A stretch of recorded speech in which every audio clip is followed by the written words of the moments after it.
عسلامة يا جماعة، مازلنا في التيم متاع رمضان. اليوم جيتكم جاتو ياسر بنين، جاتو بالزقوقو كما قاعدين تراو في المنظر متاعو، حاجة طيارة على الاخر وساهل.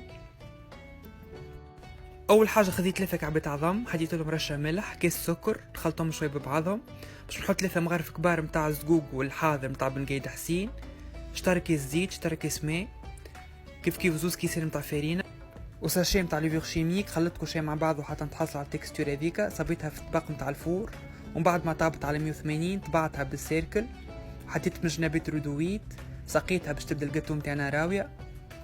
باش نحضر توا الكريم باتسير. بالنسبه للكريم باتسير طيبت ساشي كريم باتسير كيما المكتوبه ورا العلبه معناها متاع الكريم باتسير ولا الكيس متاع الكريم باتسير اللي هي الكريمه العاديه المشريه، طيبتها عادي. ومن بعد خليتها بردت، ومن بعد كي بردت زدتها 200 غرام زبده والكافه حتى ولات لي موسلين، وحطيتها من بعد فوق الجاتو متاعنا، وزينتها باللوز والبيستاش بالطريقه هذيك. وبالطبيعه كل واحد ذوقه في التزيين، انا زينتها الحق تزيينه عاديه، وذيك منظرها الاخراني.